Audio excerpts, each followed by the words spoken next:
ओम अज्ञानतिमिरन्धस्य ज्ञानाञ्जनशलाकया चक्षुरुन्मिलितं येन तस्मै श्रीगुरुवे नमः।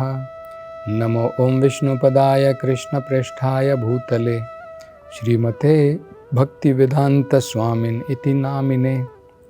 नमस्ते सरस्वते देवे गौरवाणी प्रचारिणे निर्विशेष शून्यवादी पाश्चात्य देशतारिणे। जय श्री कृष्ण चैतन्य प्रभु नित्यानंद श्री अद्वैत गदाधर शिवासदि गौर भक्तवृंद। हरे कृष्णा कृष्ण कृष्णा हरे हरे, हरे राम राम राम हरे हरे। हरे कृष्णा। तो सुखदेव गोस्वामी जी अब इस कथा में आगे बताते हैं क्या हुआ। तो उन्होंने पहले बता दिया कि अजामिल बड़ा भाग्यशाली था। अब उसको यमराज के पाश से, यमराज का जो जाल था, जो रस्सी लेकर के आए थे, उसकी आत्मा को बांध करके बाहर निकाल के शरीर से यमलोक ले जाने के लिए अब छुटकारा मिल गया था। और इस छुटकारे मिलने से अब उसका मन शांत हो गया था। सभी प्रकार के उसके मन के अंदर में जो चिंताएं थी, जो भय बना हुआ था कि मैं कहाँ जाऊंगा, कहाँ पर अनेकों प्रकार के कष्ट भोगूंगा, सब दूर हो गए। अब निश्चिंत हो गया, अभय हो गया। और ये भी बताया था कि यमदूत जो थे वो वापस यमलोक गए और यहाँ पर जो वृतांत घटा वो सारी घटना वहाँ पर यमराज जी को कह सुनाई। सुखदेव गोस्वामी जी ने ये भी बताया था कि इसके उपरांत, इस घटना के उपरांत अजामिल के मन के अंदर में पूर्ण रूप से बदलाव आ गया। तो विष्णु दूतों को देख करके उसका मन आनंद से भर गया, अति प्रसन्न हो गया। अपना सर झुका करके उनको प्रणाम किया और उनसे वो कुछ शब्द कहना चाहता था, कुछ बोलना चाहता था, लेकिन तुरंत जो है विष्णु दूत अंतर ध्यान हो गए, क्योंकि वो चाहते थे कि अब इसकी उम्र बढ़ चुकी है, अब मृत्यु से इसको छुटकारा मिल चुका है, एक प्रकार से नया जीवन इसको प्राप्त हो गया है। अब भगवान के विरह में निष्ठा के साथ में इसे भक्ति जो है करनी चाहिए। तो ऐसा सोच करके विष्णुदूत अंतर्ध्यान हो गए। तो अब सुखदेव गोस्वामी जी बताते हैं अजामिल का जीवन पूरा बदल गया। अब देखिए वो क्या विचार कर रहा है। उसने 3 बड़ी महत्वपूर्ण बातें सीखी,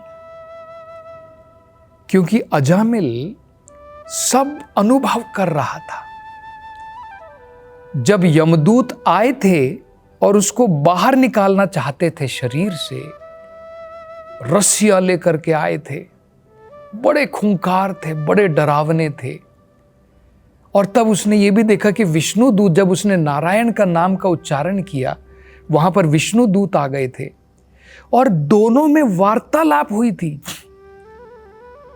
यमदूतों ने धर्म क्या होता है, अधर्म क्या होता है, पाप कर्म क्या होता है, पाप कर्म क्या नहीं होता है, सब कुछ वर्णन किया था।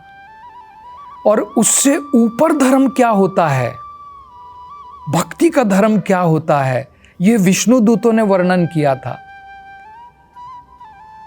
तो बहुत चीजें जो हैं अब अजामिल की समझ में आ गई थी।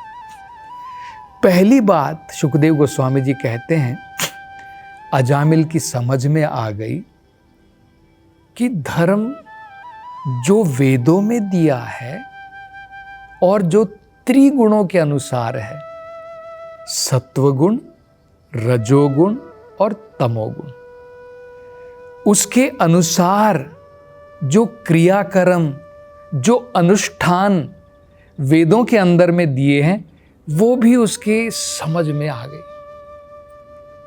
कैसे आ गई देखिए। जैसे उदाहरण के तौर पर अब यमदूतों ने बताया था कि अगर कोई व्यक्ति पाप कर्म करता है, ये पाप कर्म है। सरल से बताया था। जो वेदों के अंदर में दिया है वो धर्म है, जो वेदों में नहीं दिया है अगर कोई व्यक्ति वैसा कर्म करता है वो पाप कर्म है या अधर्म है। और अगर किसी व्यक्ति ने अधर्म किया है, पाप कर्म किया है, तो उसका प्रायश्चित करना चाहिए। कुछ तपस्या होती है, कुछ व्रत होता है, कुछ धार्मिक अनुष्ठान करने पड़ते हैं।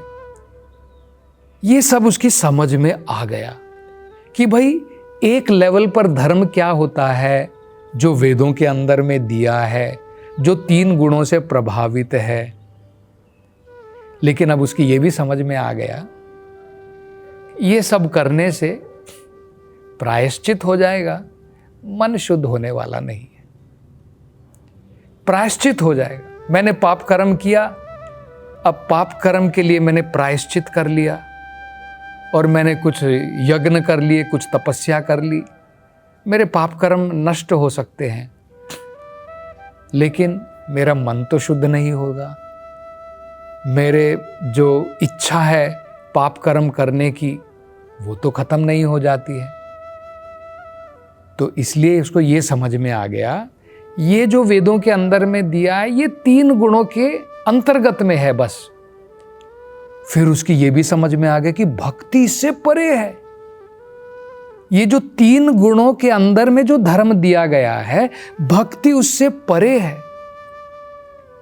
क्योंकि अब उसकी ये समझ में आया कि मैंने जब भगवान के नाम का उच्चारण किया, नारायण, उसके कारण मेरे सारे पाप कर्म भी नष्ट हो गए और मेरा हृदय भी शुद्ध हो गया।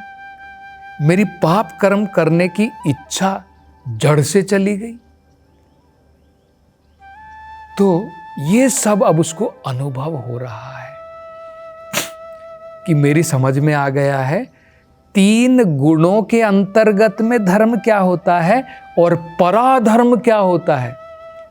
मतलब क्या होगा, एक अपरा धर्म हो गया, एक पराधर्म, एक सबऑर्डिनेट धर्म, एक हायर धर्म।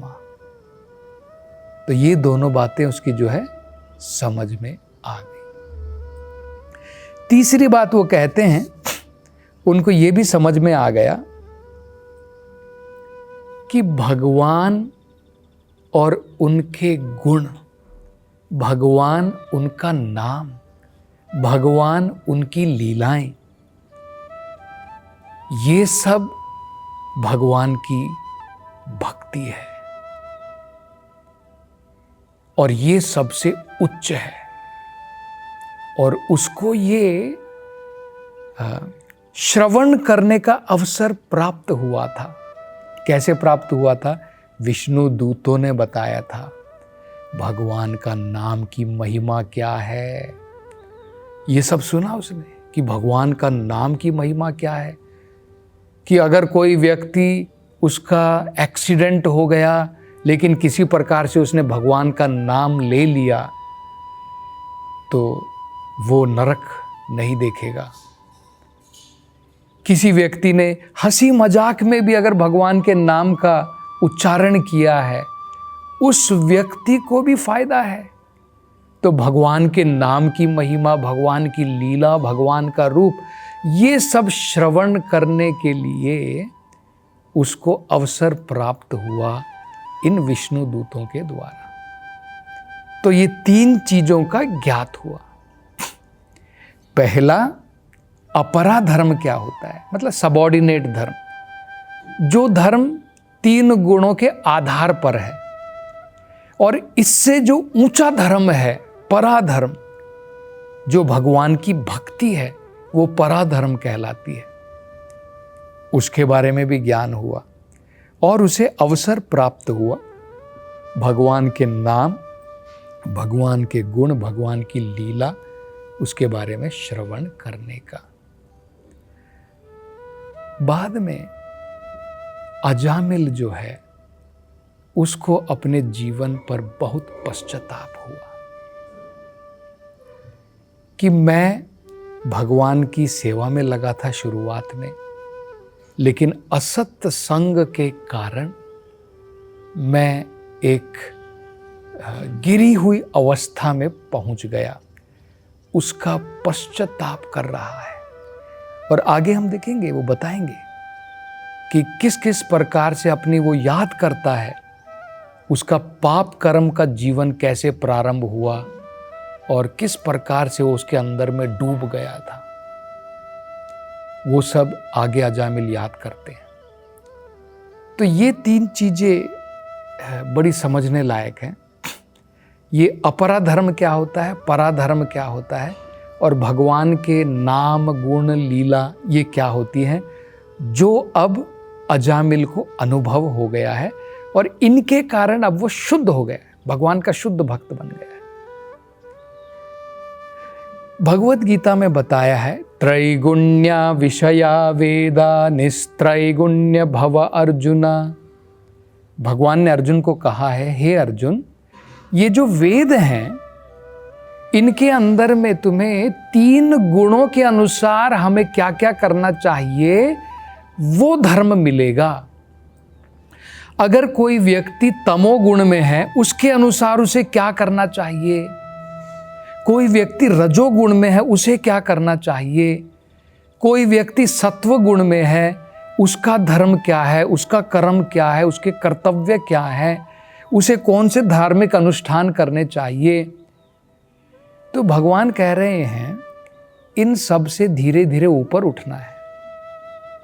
क्योंकि ये क्या है, देखिए, पहले आता है कर्मकांड, सबसे नीचे कर्मकांड।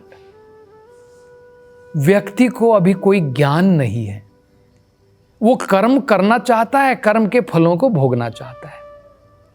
तो वेदों के अंदर में उसके अनुसार धार्मिक अनुष्ठान दिए। इसमें पॉजिटिव पॉइंट क्या है कि ये व्यक्ति नास्तिक नहीं है, धीरे धीरे भगवान की तरफ बढ़ रहा है, लेकिन मन में बहुत सारी भौतिक इच्छाएं बनी हुई है, लेकिन धार्मिक रास्ता अपना रहा है। पैसा भी चाहिए तो लूट पाट नहीं करता है, पैसा भी चाहिए तो भगवान से जाकर के मांगता है, हे भगवान मेरे थोड़ी मदद करो, मैं बिल्कुल गरीब हो गया हूँ, मेरे ऊपर कृपा करो, मेरी नौकरी छूट गई है, मेरे ऊपर कुछ कृपा करो। तो ये व्यक्ति, इसके मन में इच्छाएं हैं, भौतिक इच्छाएं हैं, लेकिन ये इच्छा को लेकर के भगवान की भक्ति कर रहा है या भगवान के पास में जाता है और उसके अनुसार धार्मिक अनुष्ठान करता है। धनम देहि, पुत्रम देहि, विद्या देहि, रूपम देहि, अनेकों भौतिक इच्छाएं हैं और उसके अनुसार अलग अलग प्रकार के अनुष्ठान दिए हैं कि भाई तुम्हें विद्या चाहिए तो इस प्रकार का धार्मिक अनुष्ठान करो, तुम्हें धन चाहिए तुम इस प्रकार के यज्ञ करो, इस प्रकार का दान करो, इस प्रकार के अनुष्ठान करो। ये होता है कर्म कांड, कुछ कर्म करके फल को भोगना, वेदों के अनुसार पुण्य कर्म करके उसके फलों को भोगना। जब व्यक्ति थोड़ा भक्ति में बढ़ जाता है, ज्ञान में बढ़ जाता है, आध्यात्मिकता में थोड़ी उन्नति कर लेता है, तब उसकी समझ में आ जाता है कुछ फायदा नहीं है। मैं धार्मिक अनुष्ठान करके स्वर्ग लोक भी चला गया तो क्या फायदा है। क्षीणे पुण्य मृत्यु लोकम विशंति, मुझे वापस वहाँ से धरती के ऊपर आना पड़ेगा। मेरे पुण्य कर्म के फल जब नष्ट हो जाएंगे, खत्म हो जाएंगे, एक दिन तो खत्म हो जाएंगे ना। आपके बैंक में पैसा है, आप रोज खर्चा कर रहे हैं, एक दिन जीरो बैलेंस हो जाएगा ना। हमारे पुण्य कर्म के फल हमारी करेंसी हैं, आप उसको खर्च करेंगे भोगने में, एक दिन जीरो हो जाएगी, फिर दोबारा वो धरती के ऊपर आना पड़ेगा।